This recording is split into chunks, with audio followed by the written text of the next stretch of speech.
Hello, boss. May tauhan pa ba kayo dyan? Papalinis ko lang sana yung room ko dito eh. Kalat kasi eh. Oo, meron pa. Sige, sige. Sige, bye-bye. Ala, ano nangyari sa pintuan? Teach me how to Dougie. Teach me how to Dougie. Teach me how to Dougie. Teach me how to Dougie. Everybody love me. Everybody love me. Everybody love me. You ain't messing with my Dougie. Teach me how to Dougie. Teach me how to Dougie. Teach me how to.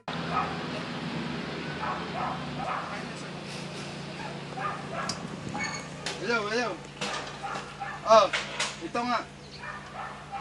Kailangan mo tauhan? Ilan? Oh, sige. Papunta na kami. 3 lang kami. Sige, bye-bye. Sige.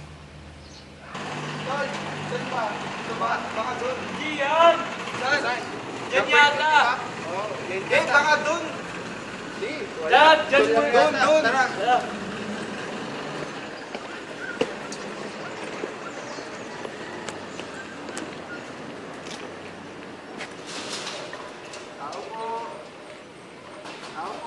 Diyan po ba si Sai? Nayata yung tao, tol. Tao po. Nandiyan po si Sai. Kayo po ba si Sai? Kami po yung taga-linis. Ako po yung nakausap nyo kanina. Ito nga pala si Pedring at si Pepito. Uy, Pedring. Saan ba yung... Saan ba yung nilinisan? Doon, pasok lang. Tara. Ang ganda ng bar. May naamoy ka? Ang bango, tol. Hindi pagkain. Tol, gutom na ako, tol. Sige lang, tol.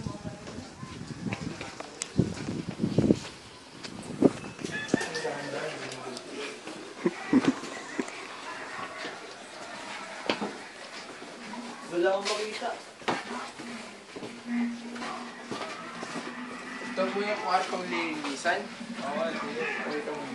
Aba! Ano yan? Nabang amoy yun? Amoy pa ah? Ano, amoy? Parang patay na daga. Lilinisan lang, boss. Oo, pakialisin na lang yung amoy. O, sige, boss. Ano? Bad trip! Tol, ba't tol? Ilang taon na yan?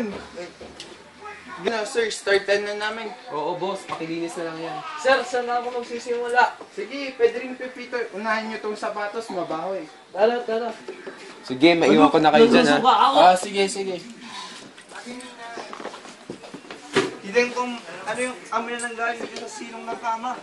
Ano yan, tol? May patay yata na daga. Saglit, baho. Asan tabi? Wala naman, may just lang. Bossing, Just ba yun? Bossing, nahihilo ako. Baho kasi. Uy! Magising ka! Oh! Bossing, sorry. Oh my gosh! Nagkakalat na tayo. Linis na lang tayo. Quiet na. Baka nasira. Ito, layusin mo na yung sapatos. Bossing, baka yata babayaran natin yan. Shucks, nasira! Oh my God! Walang magsasabi nito kay Sai. Maglinis ka na, Pepito. By the way. Tapang ng pabango niya.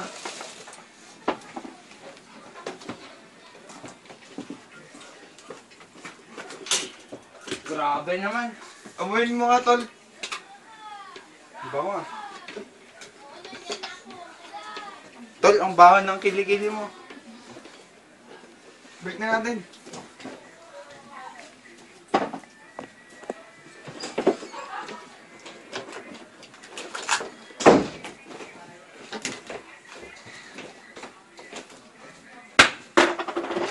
Galit ka yata.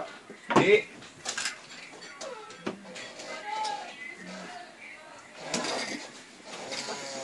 Nakapagod maglinis, tol. Kaya nga eh. Wala pa tayong panilok dyan. May kapitan. Oh, gusto mo? Lagyan muna natin. Kumain mo akong mabango? Tol, amoy kape para ako, tol. Tikman mo nga. Bahay nyo to? Bahay nyo to? Oh, bango, tol. Bakit? Trip ko, pigilan. Ping, irolyo mo nga yung mga wires. Sige, boss. Pepito, patapos Boss. na tayo. Tawagin mo na yung may-ari. Yes, sir. Ay ko. Sorry, sorry.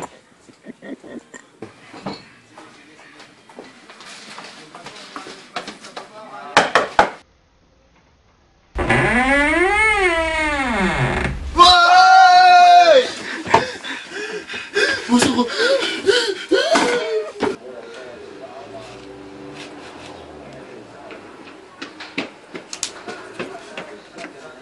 Sir, yung room nyo, atupos na. May finishing touches na lang.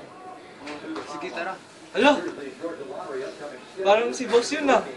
Tara, punta natin.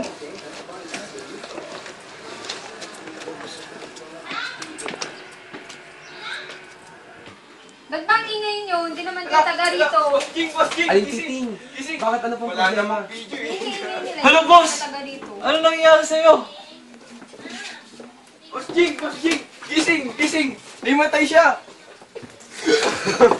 Batang baho nun! Amoy pinangmumo. Katakot si Al. Sino ba siya? Say, sino siya? Ito yung landlady namin, si Aling Titing. Ay, sorry, naglilinis lang kayo. Sorry po, ma'am. Sorry po, ma'am. Saan mo kinuha yung tubig?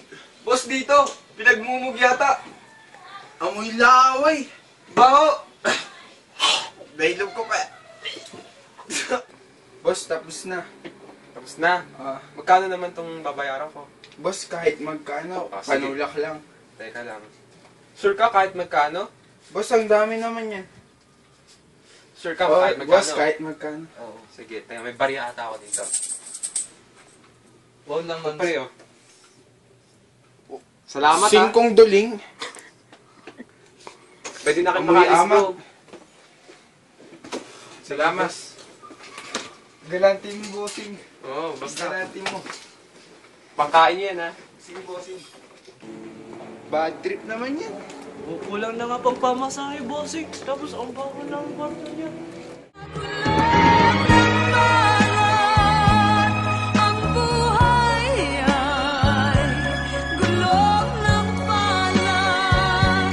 Ang hangtunan, ang kapalan. Kung minsan ay nasa ilalim. Saglit, pahinga muna tayo. Kakapagod. Mga pala, bossing. Ano nangyari sa'yo kanina? Parang zombie naman yung ano. Hindi mo. Takot. Binasama man lang ako sa... Dapat sa iba. Okay lang yun, mabahay naman yung tubig. Saglit, sige. Oh! Yung jerk natin! Uy, nasaan? Wala pa tayong magkamasahe. Hold on to that feeling. Street light.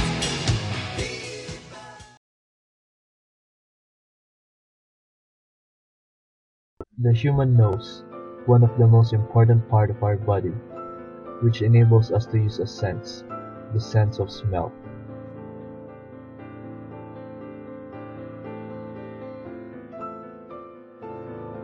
The sense of smell serves as a defense mechanism used to detect poisonous substances, rotten food, combustible gases, and people who are closely related to us. The olfactory facilitates to over 10,000 different odors, in which each odor would unlock our sense of pleasure, alarm, distress, and memory associated with it. Many people tried to classify all possible odors. The best known classification is made by Henning, who grouped the odors into 6 primary qualities: flowery, fruity, spicy, burnt, putrid, and resinous. The olfactory process starts when vaporized odor molecules floating in the air reach the nostril and dissolve in the mucus, which is on the roof of each nostril. Above the mucus, in the olfactory epithelium, specialized receptor cells called olfactory receptor neurons detect the odor. These neurons are capable of detecting thousands of different odors. The cilia trends the mucus and mix the gas particles until they reach the chemotor receptors. The olfactory receptor neurons transmit the information to the olfactory bulbs, which are located at the back of the nose. The olfactory bulbs has sensory receptors that are actually part of the brain which sends messages directly to the most primitive brain centers where they influence emotion and memories, and higher centers where they modify conscious thoughts. These brain centers perceive odors and access memories to remind us about people, places, or events associated with these olfactory sensations.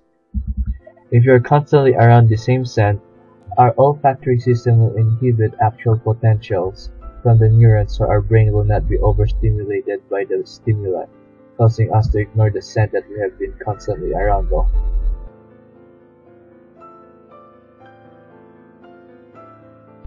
People who have disorder with the sense of smell are called anosmic. They won't be able to perceive different kinds of odor caused either by clogged nose, inflammation, surgery, or neural defects.